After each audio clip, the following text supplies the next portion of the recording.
अब तक मेरा बस चलता तो अच्छे से सबक सिखाता इस लड़की को। भाग्य अच्छा है जो लड़कियों पर हाथ नहीं उठाता, बोलकर उसने आंखें मूंद लीं। रात में हल्की ठंड होने लगी तो ईरा ने अपने सूट का दुपट्टा अपने ऊपर ओढ़ लिया। सिसकते हुए उसे कब नींद आई, उसे पता ही नहीं चला। अब आगे। अगली सुबह ईरा की नींद खुली तो वो आसपास देखने लगी। उसे रात की बातें याद आई तो एक बार फिर वो डर से कांप गई। वो जल्दी से अपना दुपट्टा संभाले खड़ी हुई और फिर जाकर दरवाजा खोलने लगी। इस बार पहली ही कोशिश में दरवाजा खुल भी गया। जय सियाराम बोलकर ईरा ने राहत की सांस ली और जल्दी से वहां से भाग निकली। अधिराज बाहर गार्डन में ही बैठा था। उसके कानों में किसी के कदमों की आहट पड़ी तो उसने मुठियां कस ली। उसने पलटकर देखा तो ईरा वहां से भाग रही थी। उसे देखते ही अधिराज की भौहें तन गई थी। रात की बात अभी भी उस गुस्सा दिला रही थी। जब वो सोकर उठा था तब भी उसकी नज़र ईरा पर पड़ी थी। गुलाबी सूट पहने वो सोफे से टिककर सिमटकर सोई हुई थी। उसका दुपट्टा भी सीने से सरका हुआ था, लेकिन अधिराज ने एक झलक देखकर उसे दोबारा नहीं देखा था और दरवाजा खुलवाकर बाहर निकल आया था। ईरा की वजह से उसका मन अशांत सा हो चुका था। उसने अपना ध्यान अपनी किताब में वापस लगा लिया, लेकिन इसके बाद भी रात की बात उसके दिमाग से नहीं जा रही थी। अब मन शांत करने का बस एक रास्ता दिखाई दे रहा था। ईरा बोलते हुए उसने गहरी सांस ली और बोला, पता नहीं कब तुमसे मिल पाऊंगा। मेरा दिल कहता है कि तुम बहुत पवित्र होगी, इस लड़की जैसी नहीं होगी। जितना प्यारा नाम है तुम भी वैसी ही होगी, प्यारी, मासूम और दिल में उतर जाने वाली। जितना गुस्सा इस लड़की की बातों ने दिलाया है, तुम्हारी बातें मुझे उतना ही शांत कर देंगी। जल्दी मिलेंगे ईरा बोलकर उसने आंखें बंद की और एक बार फिर ईरा के उस दूर से देखे रूप को याद करने लगा जो उसने दूर से देखा था। Police station. अधिराज और वेदांत दोनों पुलिस चौकी में पहुंच चुके थे। दोनों कैजुअल में थे। 10 बज गए थे, लेकिन अभी भी तक ना पुलिस स्टेशन का दरवाजा खुला था और न ही वहां कोई अधिकारी नजर आ रहा था। वेदांत बोला, यहाँ तो बहुत सुख है। किसी के बाप का पुलिस स्टेशन लगता है। बल्कि ऐसा लगता है कि पुलिस स्टेशन नहीं बल्कि पार्क है, जिसमें जब चाहे तब आना है और टहलकर निकल जाना है। लगता है इस पार्क को मेंटेनेंस की जरूरत है, अधिराज ने कहा तो वेदांत ने सिर हिला दिया। तभी एक कांस्टेबल आया और चौकी का दरवाजा खोलकर अंदर चला गया। वेदांत बोला, चलो कोई तो आया, हम भी चलते हैं। बोलकर वो जाने लगा तो वो कांस्टेबल वापस चौकी से बाहर निकल आया। ये क्या बात हुई, अभी आया और अब जा रहा है। उद्धरण चिन्ह, रोक उसको, अधिराज ने कहा तो वेदांत बोला, जैसा आपका आदेश महाराज। बोलकर वो उस कांस्टेबल की तरफ चला गया। अरे अरे अरे, कहाँ चले भैया, लगातार आना जाना आपको थका नहीं देता क्या? वेदांत ने मुस्कुराते हुए पूछा। कांस्टेबल रहमान ने उसे कुछ पल घूरा और बोला, तुम कौन? उद्धरण चिन्ह, अब हम तो हम हैं, पर तुम ये बताओ कि यहाँ अभी कोई आया क्यों नहीं है और तुम आते ही जा क्यों रहे हो? उद्धरण चिन्ह, कांस्टेबल उसे घूरते हुए बोला, मेरा मन है इसलिए जा रहा हूँ। तुमसे मतलब? तुमको कंप्लेंट करनी है तो 12 बजे तक रुको, कोई आ जाएगा तो कंप्लेंट लिख देगा। मेरे पास इतना बेकार समय नहीं है। बोलकर वो जाने लगा तो वेदांत उसका रास्ता रोके सामने खड़ा होते हुए बोला, ओह, बहुत कामकाजी लगते हो, पर तुम्हारा तो यही काम है ना, लोगों की शिकायतें लिखना। तुमको यहाँ रहकर कंप्लेंट लिखनी चाहिए, इसके अलावा कहाँ वक्त देना है भाई। उद्धरण चिन्ह, देखो, मेरा दिमाग खराब मत करो, वरना अभी के अभी जेल के अंदर डाल दूंगा। चुपचाप यहाँ से निकल जाओ। अरे लेकिन मुझे कंप्लेंट लिखवानी है सर, और सुना है आज नए ऑफिसर भी आ रहे हैं, तो क्या आप उनके स्वागत में नहीं रुकेंगे?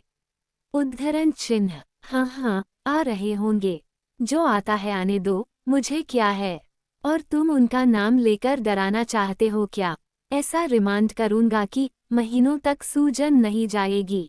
समझ आया? वेदांत डरते हुए बोला, हाँ हाँ, समझ में तो आ गया। आपने समझाया ही इतने खतरनाक तरीके से है तो समझ में कैसे नहीं आएगा। पर मैं ये कह रहा था कि अगर किसी को कंप्लेंट लिखवानी होगी तो कैसे लिखवाई जाएगी? मेरा मतलब कॉपी पेन अपने आप तो नहीं चलने लगेंगे ना, तो कोई तो व्यवस्था होगी ही यहाँ। उद्धरण चिन्ह। तुम मेरा वक्त बर्बाद कर रहे हो। अगर कोई कर्मचारी आता है तो शिकायत दर्ज करवाओ और अगर नहीं आता है तो भाड़ में जाओ। और वैसे भी यहाँ कोई भी आए कोई फर्क नहीं पड़ता। होना तो वही है जो कटार करेगा, कंप्लेंट लिखवाकर फायदा नहीं है। जाना है तो कटार के पास जाओ। मुझे यहाँ से जल्दी निकलना था, पता नहीं सुबह सुबह किससे पाला पड़ गया। बोलते हुए वो बुरी तरह से वेदांत को घूर रहा था। तभी किसी ने उसके कंधे को पीछे से थपथपाया। उसने कंधा झटका और पीछे पलटते हुए बोला, कौन है बे? उद्धरण चिन्ह। तभी एक जोरदार घुसा उसके चेहरे पर पड़ा और वो सीधा जाकर जमीन पर लंबा गिर पड़ा। एक ही घुसे में उसे सामने वाले की ताकत पता चल चुकी थी।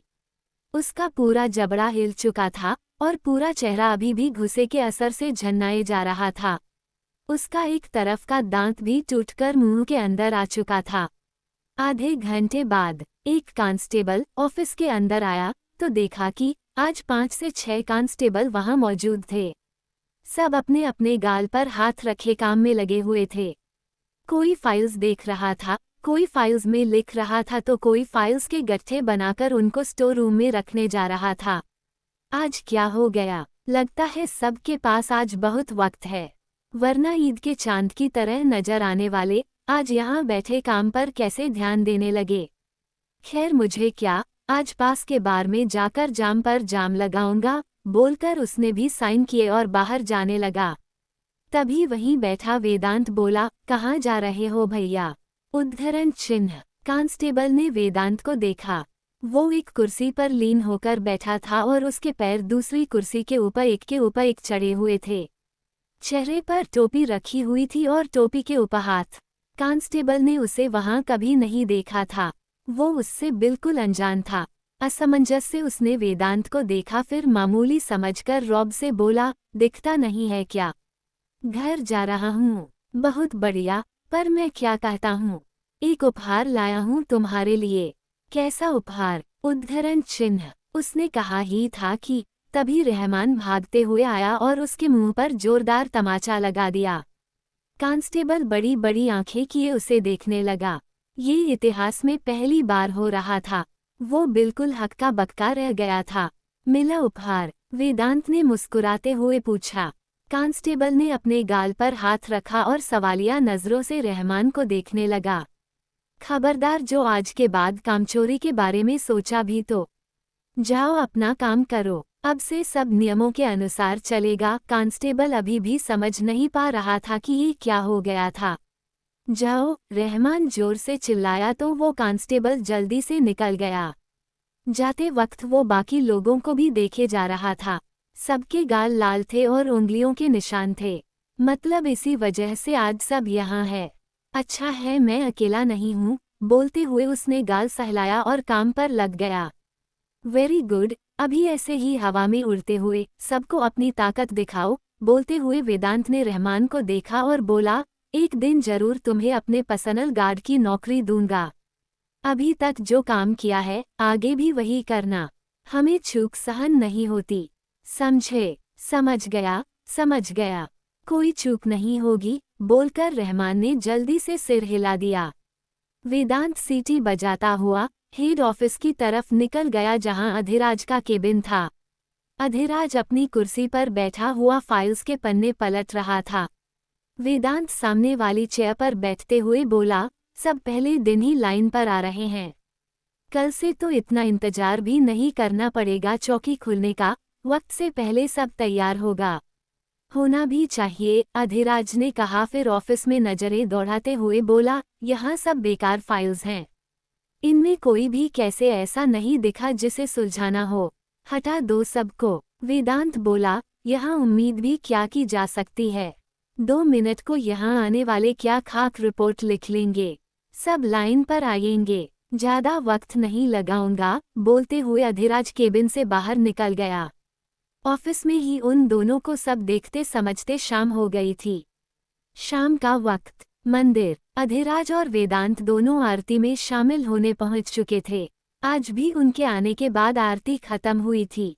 अधिराज ईरा को देखने की चाह में आगे देखने की कोशिश कर रहा था, पर कुछ खास दिखाई नहीं दे रहा था। बस आगे खड़े लोगों के सिर नजर आ रहे थे। आज भी वो लड़की चली गई होगी क्या? मन में बोलते हुए अधिराज ने पिछले कल मंदिर में मिली लड़की से फिर पूछा, ईरा कहाँ है? आई नहीं क्या? उद्धरण चिन्ह। वो आपको अभी तक नहीं मिली क्या? वैसे वो आज भी चली गई है।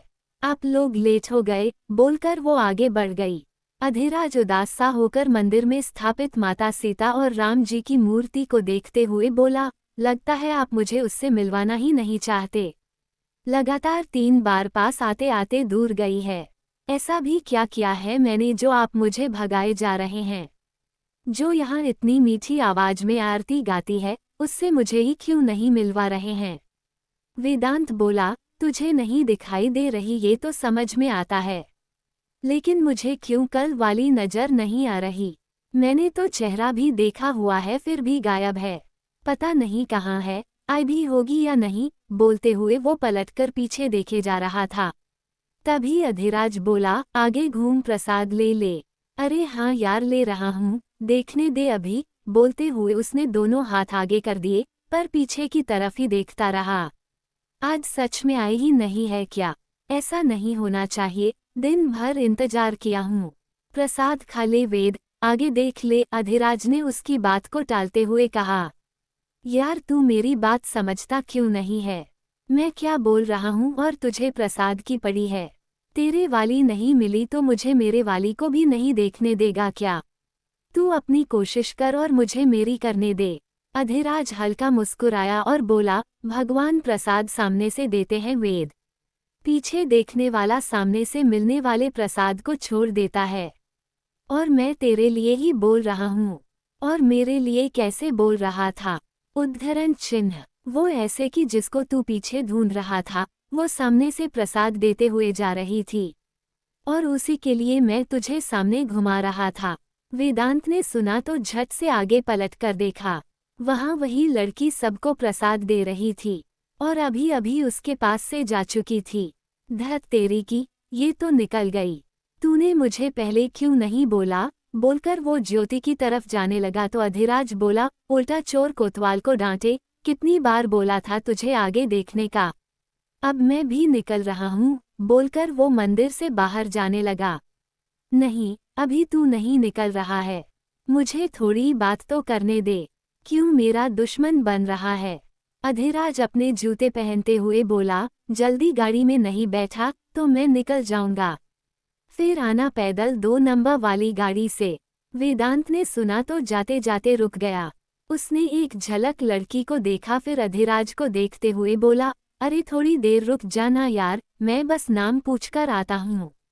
नाम तो तू पूछ लेगा, लेकिन मेरे जाने के बाद तुझे सड़क पर कुत्ता भी नहीं पूछेगा। वेदांत ने सुना तो चिढ़ता हुआ उसकी तरफ चला आया और गुस्से से बोला, तू दोस्त है या दुश्मन? अरे तुझे वो नहीं मिल रही तो तू मुझे भी किसी से नहीं मिलने देगा क्या?